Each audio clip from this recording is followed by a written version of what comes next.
The Influencer's Edge is brought to you by the Invisible Influence Series.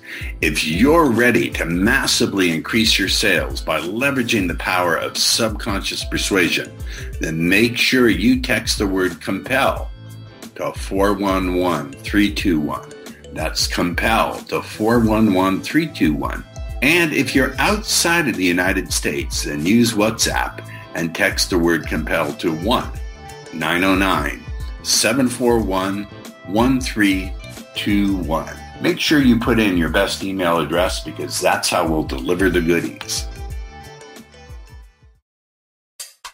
Welcome to the Influencer's Edge. This is the place where you come to get the latest breakthroughs, cutting-edge insights, tools, and techniques to leapfrog over the pack in sales, persuasion, and influence. Be sure you visit our website at www.theinfluencersedge.com. And while you're there, subscribe to us via your favorite network. Now sit back, tune in, and enjoy today's episode. All right, welcome back to the Influencer's Edge. Today we have a wonderful guest, Amy Hager. Amy, where are you joining us from? I am joining you from beautiful Lake Anna, Virginia. Okay, now I informed/warned/gave Amy a caveat that this show is sort of a free-for-all. It's not a formal question and answer. Why are you doing this? I like it. Yes. And Amy's going to probably, most likely, almost certainly going to drop some gold nuggets that she doesn't even know she's dropping, because when people are in their genius zone, oftentimes they do things second nature. They don't realize that other people don't know it. Yeah. So Amy, I'm going to keep your biography short, but we're going to talk about marketing burnout, which is a big one. So today, that's what we're going to be talking about. And I just read these from my iPhone because I keep them short. So Amy's the co-founder of the Content Personality Club, hosted by the Joyful Business Revolution. Let me stop you right there. Mm-hmm. I love the word joyful. I use it a lot, and revolution.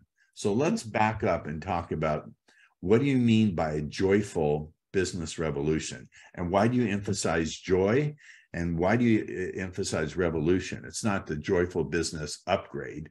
It's a revolution. So let's dive right in, digging into your psyche with these questions. Well, and it's crazy that you bring this up today, because today, exactly a year ago, we announced the Joyful Business Revolution. And the brand was originally created by M. Shannon Hernandez, who's one of my business partners. And we knew we were creating a movement towards joy, business, and life all being intertwined. And a lot of times what we find is business owners end up building businesses that are unjoyful. They feel more like a prisoner to their own business than actually an entrepreneur, CEO, whatever you want to call it. And so by creating from a place of joy when you are creating your business and putting yourself first, which is completely backwards than what anybody ever said and taught me when I went through college to go for marketing, right? You should always think about your ideal customer and what they want and how you can best serve. The customer is always right. We're turning that on its head. Well, that's great. That's why we call it the influencer's edge, not the influencer's discussion. We want people who are contrarian and a little controversial and are willing to think outside the box and say the emperor is not only naked, he's got a tiny weenie. So, so I just want to, so here's the thing. Where did you and your partner find, let me put it a different way. Did you have some kind of role model or some kind of teacher or someone who gave you that orientation of thinking outside the box and pushing back against traditional thinking? Or was this always the way you walked through life since you were a kid? I'm going to say for the both of us, and this is why we work so well together, that's how we've walked through our lives. And I think it started earlier on in my life than it did my partner Shannon's life. But I grew up really not doing anything traditional that a girl should be doing. I grew up racing go-karts and driving snowmobiles and, playing football and doing all the things that, girls really weren't known for doing. Were you good at football or did you get smushed? Thank God. Thank God the other kids in my neighborhood were as small as I was, so none of them smushed me. We were just little pipsqueaks. And, I think what I really learned early on, and it has been a common thread through my entire life, but I never could put a label on it until I really realized that, wow, I am building this life that is a joyful life. And, I'm concentrating on the joy. Joy is a choice, and I'm choosing that first. And Is so it a choice? Let's back up. I told yeah, you I'd ask interesting questions and do a I little like it. back. So Yeah. is joy, a lot of people would say, well, it's easy to be joyful if you have the perfect mate and you have money in the bank and your health is great. Now, I happen to believe that there's a distinction between joy and happiness. Happiness is circumstantial. Joy is not. So how do we find joy in our business when the wheels are falling off and we're in the shit pile? Yeah. A beautiful question that I love to always ask when someone is in a pile of shit is, how do you define success in your business outside of your client success? Because us service-based business people, boy, do we thrive on client success. Yep. And outside of the revenue. That sounds impossible. So what could it be? Right. And so a lot of times when we start to unpack this, so when I look at this for me, how do I define my business successful if it's outside of the revenue and outside of my client success? I find it successful when I feel at the end of the day, I am not burnt out. I haven't had to really fight all day to help people see the better of themselves, the better of their business, the better of this world. I feel like when my business is successful outside of revenue and outcome, I feel lighter. I don't wake up in the morning thinking, fuck, it's Monday, I got to work today. I told you drop F-bombs. Oh, that's why I knew we were besties. Those 4-letter words are my faves. But really, I think to me, my business is successful because it makes me feel happy. And like you said, and so there are days though, when again, I'm in a shit pile in my own business. Yep. Anyone who expects that that's not the case and you want to own your own business or do sales or be an entrepreneur, you should go just collect a paycheck and work for someone else. Well, and I think too, like a lot of times what I see, again, I'm in the marketing space, so I really, really pay a close attention to this, is a lot of people only share when shit's going well. It's the fake, Instagram world that we live in, where where people really aren't sharing the downtimes and everything along those lines. And so one thing that I've always been very, very optimistic, and very much so, failure is part of the process. And sometimes you feel hard, sometimes you feel soft, but there's always that silver lining to every situation that we encounter in our lives, that you're able to do something different and do something better the next time.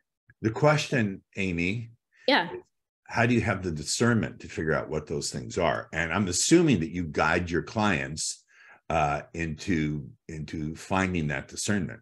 Is that correct? Well, I think so. And I think the other thing that is really, really key in all of this is, as an entrepreneur, as a business owner, you can't do this in a silo. Like, amazing things has never come from one single person. It's come from communication, collaboration, and conversation. Absolutely. The 3 C's. And so having that pod, conversation, collaboration. Yeah. Having that pod, having that tribe, having that whatever the hell you want to call it, right? Having your peeps, your community that you can really turn to on the days where you're like, you know what? There isn't anything good, and life is unjoyful and business is unjoyful. And for you to be able to share to them how you're feeling, because sometimes it does take someone else pointing out those silver linings to you. You can't do it alone. So are you talking about, I agree with you 100%, entrepreneurship and even selling, because when you're out there selling, it's you. Yeah. It's like a stand-up comic. It's just you on the stage. It's not easy. I have a dear friend who I bring on the show. He's an extraordinarily extraordinarily talented stand-up comic, and I talked to them about the loneliness of doing it. So Yeah. what if the challenge I find in what you're saying is we live in a very isolated world that's increasingly isolated. So how do you build a community of peeps? That sounds like another challenge. See, we're going off. We're not really running into the weeds. We're running into the green, juicy forest of apple orchards. Right. And I think that it is work. And again, if you want it to be easy, and if you want it to be mundane and unstimulating, go get a job. Fantastic. Now something you said see, I told you this would be different. I would say, how are you keeping notes on all of this too? I'm not keeping, there's no notes. There's no notes. Like you have a photographic memory of the words that are coming out. Well, that's because on the side I teach men to seduce women, and part of that is knowing how to listen to what women say. That's no joke. That's my side hustle. And I started doing this. I don't want to tell my story. This is about you. One of the things you say is don't go spreading your message on multiple platforms, because you talk about burnout. Let's back up and talk about marketing burnout. And because I found this to be the case. I look at people who have entire teams of young kids who can do Facebook ads and YouTube videos. They can track all the stats. And even though I have a fantastic operations manager, I would need to add 5 more people to do all that stuff. So let's talk about marketing burnout. And one of the things you said that's so contrary to what one of my greatest coaches says is, and I don't want to misquote you, so correct me if it's not accurate. I believe you said in the little form you sent over to get on the show that you should stick to one platform and build your email list. Now, my learning from one of my greatest coaches was have a platform independent business, because you can always get deplatformed. So let's talk about your idea. Stick to one platform and then discuss that idea that you could get deplatformed.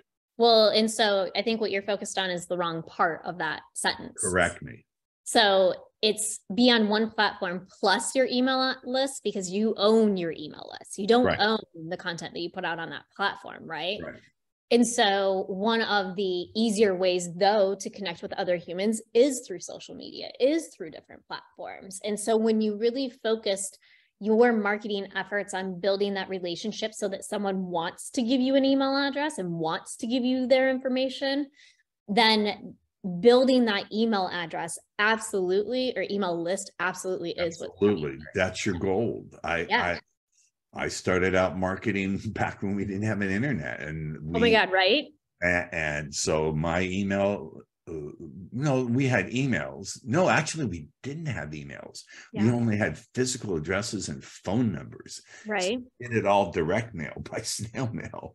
And so the list is absolutely golden. But again, how do you handle the challenge? Let's say you do all your marketing on Instagram. I have a friend in Sweden who, along with her husband, built a multi-million-dollar business. I need to get her on the show. She and her husband, called Raw Nice. They sell vegan colored powders that you can put into your smoothies and pancakes. It's really amazing. Have you heard of it? No, but I know what you're talking about. I haven't heard of that particularly. Yeah, well, she built the whole business 12 hours a day on Instagram every day. And she built the whole business with zero marketing costs. Now they're doing multi-millions of dollars all over the world, and they're based in Sweden, where the tax rates are confiscatory. They take, if you make a lot of money, they take it. But my point being, had she gotten deplatformed from Instagram, there was no reason why. She wasn't posting anything controversial. Her business would die. She wouldn't have built anything. So again, I'm going to push here. I agree. The email list is gold. You got to get people off your social media and into your funnel, into your email list. We could talk about some tactics about that if you want. If not, we can move on. But I'll say it again. Aren't you taking a big risk of losing the engine that generates your email list if you're only on one platform? You could be taking a risk, but also how joyful is it to be on multiple platforms, and how achievable is it, right? It's not. And so again, looking at the sustainability of when you build your business and when you build your marketing strategy, really get good and enjoy one platform and be there, but be building that email list. So if that platform goes away or you go to Facebook jail or whatever, who knows what's happening with Meta. And, you know, if LinkedIn decides that, all right, they're only going to go to video content and you've been writing all of your stuff and you're like, I ain't getting on camera. Again, there's so many uncontrollable factors when you're utilizing social media and outside, you know, tools or vehicles, we call them vehicles, to build your aligned audience, to build your email list, to really build that reputation. Ooh, you just dropped some gold. Amy dropped some gold.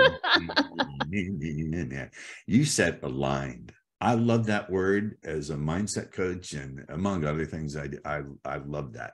So what does Amy Hager mean by aligned? Because I'm sure everyone has a different definition. Oh yeah, right. And so when you're building your aligned audience, I think there's 4 different types of people in your aligned audience. Yeah. It's going to be connectors. So those who are literally, they're never going to buy from you because they don't need your services, but they know you do damn good work and they're always going to connect you to somebody who needs your services. The collaborators who, you know, believe deeply in your mission as deeply as you do and know that they're servicing somebody and you're like the next stage in that journey, or I get done working with them and then this is the next stage in that journey, or we do 2 completely different things. I have these 2 women that I'm working with. They're creating a workshop. They both believe in woo and science, and they have combined forces to create a workshop about money and breathing. Isn't that, that's beautiful. I love that. Such a fun collaboration. And so your collaborators are get them after this interview, after we're done. I want a way to connect with them. They'd be great guests. They would be so fun together. And the cool thing is, like, they physically have never met each other. They're in 2 different locations. This relationship is all built over Zoom, and they will be physically in the same space at the end of the month after their first workshop. So I can't wait for that one. So collaborators, connectors, aligned audiences.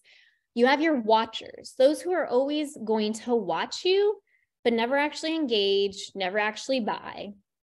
And then you have those cheerleaders. And I always say this is kind of like your mom or your grandma. Oh, you're doing such a great job. Like, keep doing this, right? And so once you have a good, solid mix of those 4, that's where your clients come from. But without connectors, collaborators, watchers, and cheerleaders, those clients are going to be really, really hard to come across. I like that. Connectors, collaborators. What was the one before cheerleaders? Watchers and cheerleaders. Yeah. I like it. I like it a lot. That's really good. Yeah. We just taught a workshop last week about it. And, you know, I'm kind of pulling out the 4 different types. And, you know, again, just like get really good at one platform and growing your email address is the strategy that we really try to work with people. Get really good at one of those at first. Like if you're really, really good at building connectors and the connectors are just referring to you and you're referring to them, sweet. If you are really great at collaborating and that first, do that first. If you have a community full of cheerleaders and they're cheering you on and encouraging you, and that's where you're at right now, that's fine. It's then, and the watchers, I think the watchers just kind of come along as you go, and they come along as you go and you grow clearer messaging and really taking your stance in thought leadership. Let's talk about that. Yeah. I love that phrase, taking your stance or taking a stand. You see, now you're throwing more stuff for me to chew on and for the audience to listen to. We almost have a big old juicy cheeseburger right now. Yes. And my trainer would kill me. I'm allowed something like that once a week. So I would get crucified. So let's talk about those 2 terms. Okay. So then, well, ask me a question about them. I'm kind of curious. All right. Why is this a golden nugget? Let me back up and ask a different question. So let's set those to the side. So we have those 4 types of people, You built your email list. What is your methodology to stay joyful when you're figuring out what is your messaging? Because I can have an email list and send the wrong messaging or write crappy emails that no one's going to open. I happen to be a copywriter, so that's still a challenge, but not as significant as someone. Now, Chat GPT, which I'm totally into, will write emails for you. Yeah.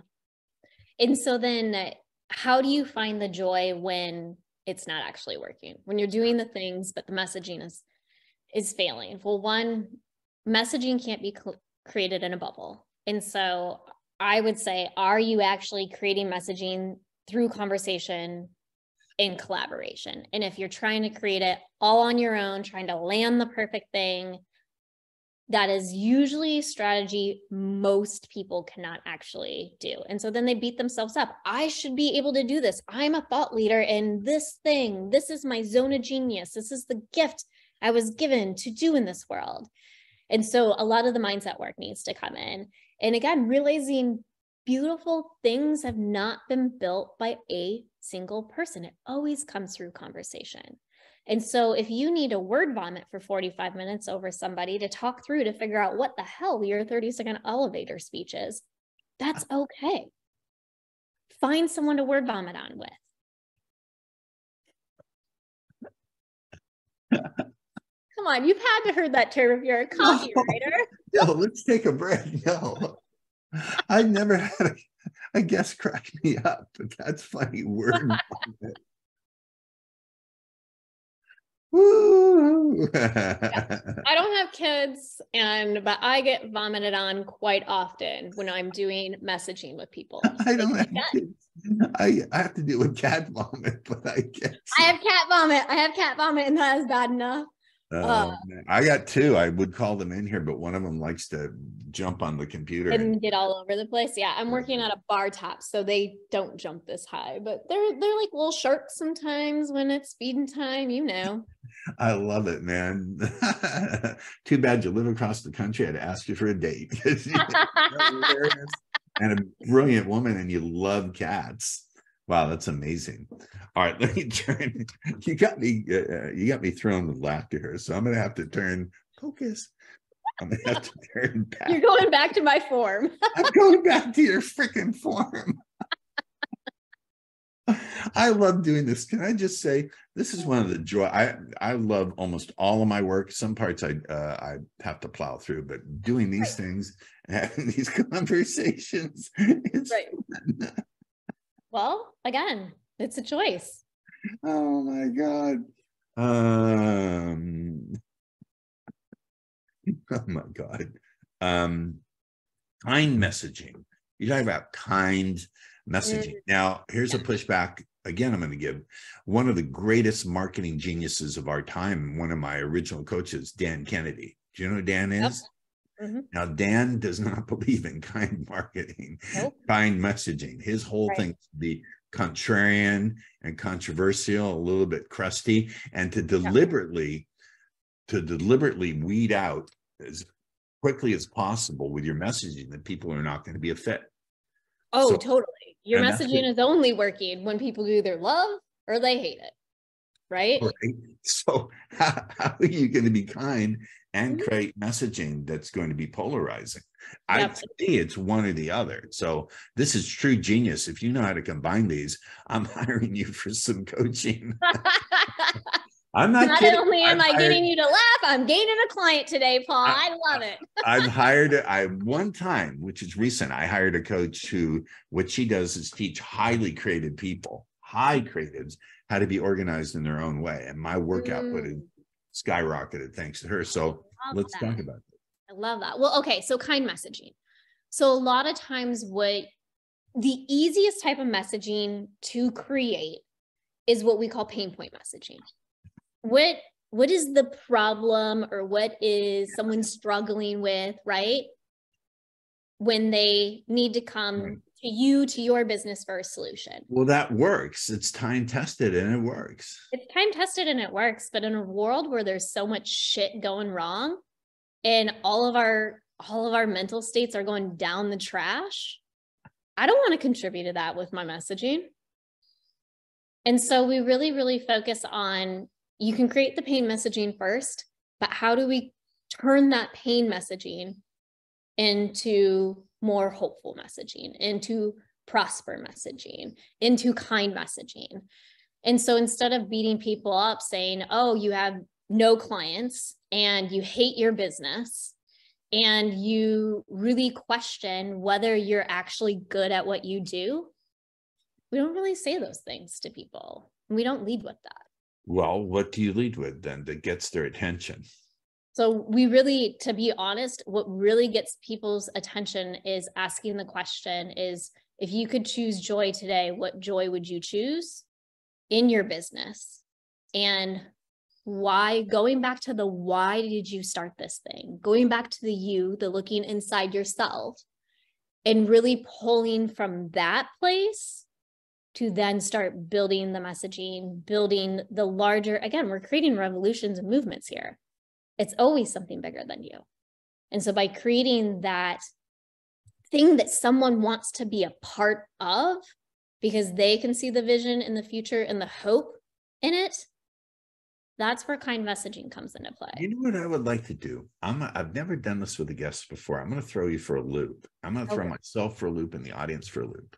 Okay. This is talking very abstractly. Do you actually have an example of your messaging that you could screen share? Let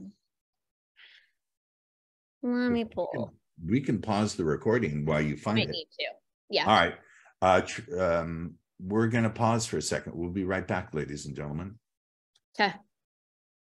And we're back. While we were off the air, Amy and I arranged for a date. So she'll be flying out here to San Diego. And she's buying at Mr. A's. This show is brought to you by Mr. A's, the most exclusive restaurant in San Diego. Oh, God. Located on 4th Street and No. You are ridiculous. I am utterly ridiculous, but only with this kind of guest. So where were we? Oh, we were talking about being kind, and you were pushing back against the idea that you have to push on pain points. There's got to be, because I've made a very handsome living pushing on pain points. And here's what I will say. With a sense of humor. With a sense of humor that makes people laugh. And I learned this, I'll make time for your answer in space and hold space. But I learned this from my mentor, Gary Halbert, who really was into shocking people. He taught me something interesting. Have you ever heard of Gary? I haven't heard of Gary, Okay.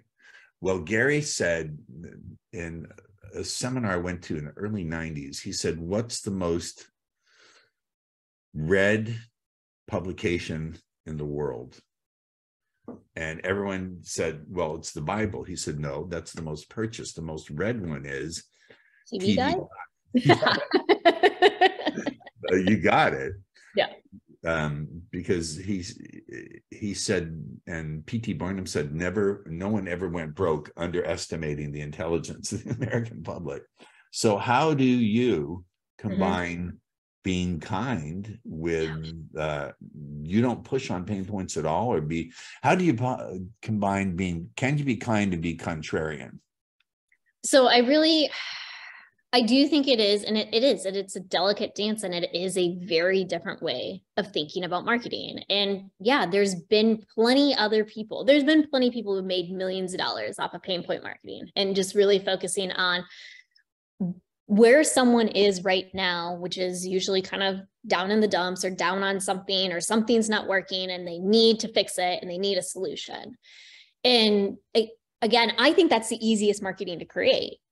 And so I'm saying, if your first stage is pain point marketing, and that's where a lot of the work starts, but being able to then turn and not beat someone up with their own pain. Right.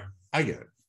It's a craft. It really, really is a craft. And so how did you get this orientation before we unpack?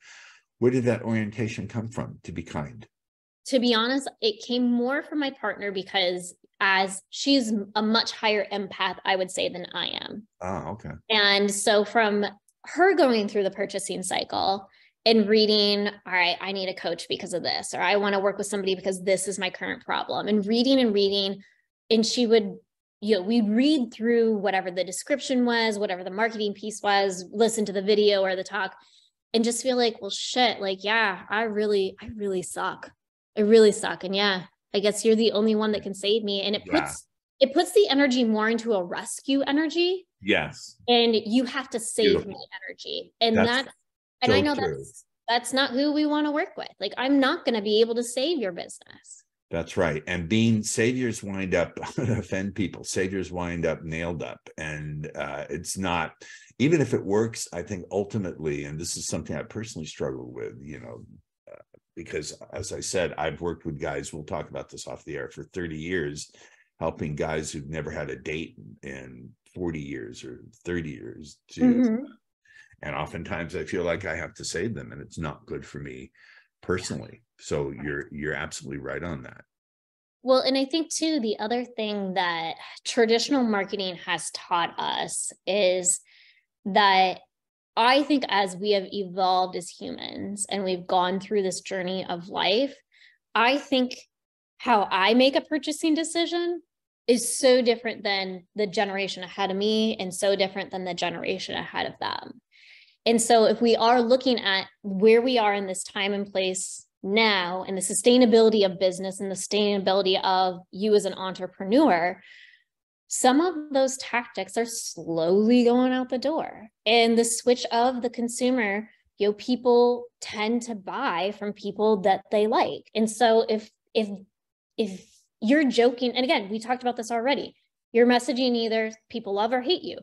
So if someone is attracted to somebody with that more, Dan Kennedy. Thank you, Kennedy, with more of that crass, more of that humor, more of that type of messaging, then they're going to work really, really well together. But for someone who that just rubs the wrong way, guess what? They can come over to the Joyful Business Revolution and work through it in a different way. Where can they go? I'm deaf. Well, I didn't catch that out. Where can they go? Come on over to the Joyful Business Revolution. One more time. The Joyful Business Revolution. Wait, is that a wedding ring on your finger? Is that on the fourth finger? Oh, yeah. Okay. All right. Damn. I was going to wait till the end of our interview to tell you that, because damn. All right. I'll have to have, my therapy session is coming up. I'll have to cry to her about it. I think on that note, this has deteriorated to the point where it's time. No, it's been joyful. It truly has. You've been the only guest who's made me laugh. And I'm glad that we've not only enjoyed it, we've shared some incredible ideas that I know will get my audience thinking, but we were able to connect in this way. If people want to stay in the conversation with you, how do they do that? I would say, one, go to the joyfulbusinessrevolution.com. On there, we didn't even get into if you're going to do one platform and grow your email address, how do you make that decision? Because that decision alone Let's do it. All right, then let's get into it. We still have time? Okay. Oh, you have all the time you want. Like it. And so it's a hard decision to make. And what we really believe in is you have an innate gift of creating content, usually one way, but we are told we have to be great writers. We have to be able to speak on stages and have conversations with people, and to pick up the phone and frickin' call someone, or you need to write a blog to have SEO on your website. And BT dubs, be good at Canva because you got to create graphics. And so that is really impossible. Let's be honest. No one person should be good at all that shit. And unless you have a huge team and have a marketing budget. Teams are so key. And so we really believe there's 5 content personality types. And so we have a quiz. If you Google the content personality quiz, you'll be able to figure out what your content personality type, but it's live in person, visual, video, audio, and written. And so what will help you choose your one platform is to tap into that content personality type, create your content utilizing that content personality type, and then pick the platform that that content personality type will probably thrive on. So a video person, I would totally say, hey, let's go try something on creating a YouTube channel, or maybe. No, I'm terrified of video. So you're probably not a video content type. An audio person starting a blog or doing, or not a blog, sorry, a podcast, or doing some sort of, we have a lot of our audio people will do walk and talks as lead generation efforts, right, and really just encourage their people to put on their sneakers and get outside and let's have a conversation. Our written people, of course, usually are our bloggers. They write books, case studies, ebooks, whatever that is. Our visual people, two different things. Visual is a tricky category. So visual is either going to be someone who's an artist or who really does really great with like graphic design work, Canva work, or, you know, working in Photoshop or InDesign, whatever. Or to get to their creativeness, they are those people who doodled in school on their notebooks and got in trouble with it. Yep. Got in trouble with it.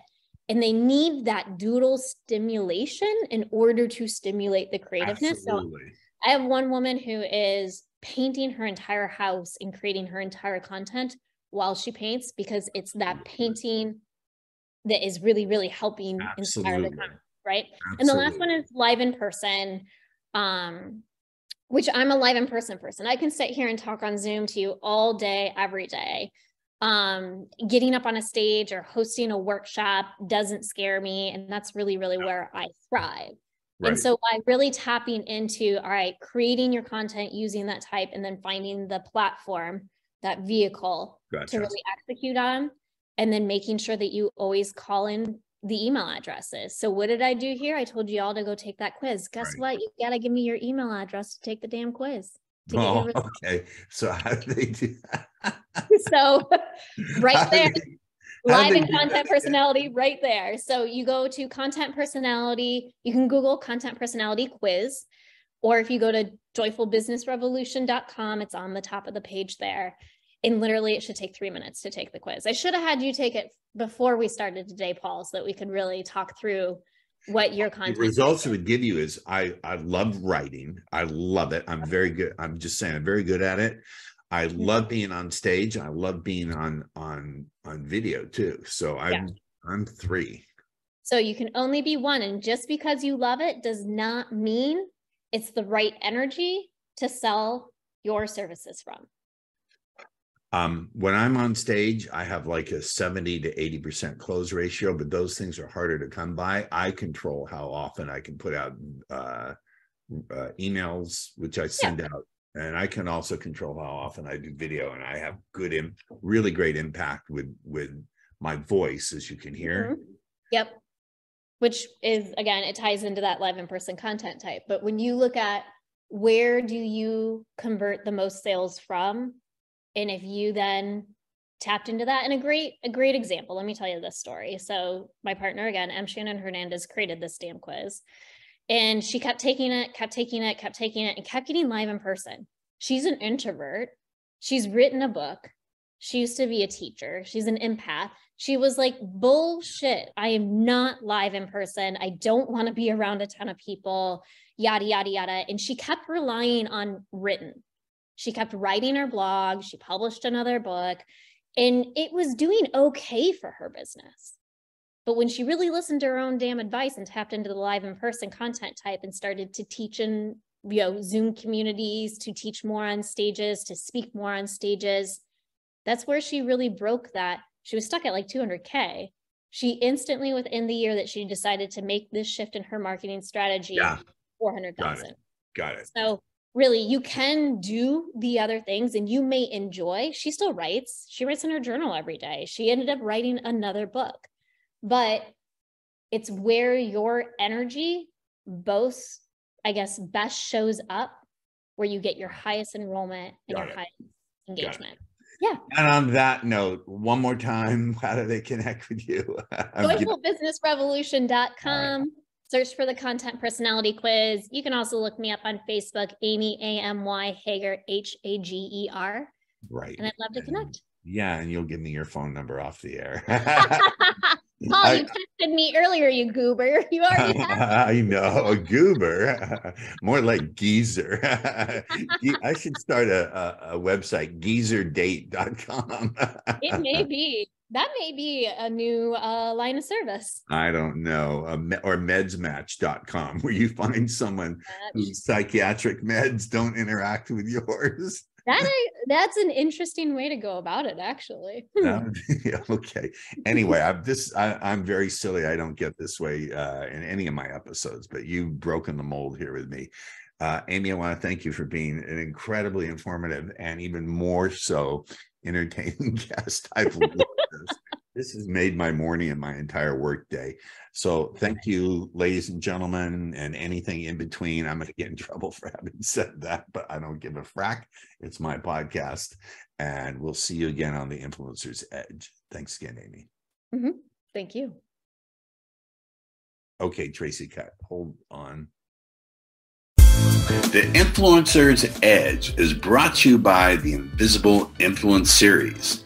If you're ready to massively increase your sales by leveraging the power of subconscious persuasion, then make sure you text the word COMPEL to 411321.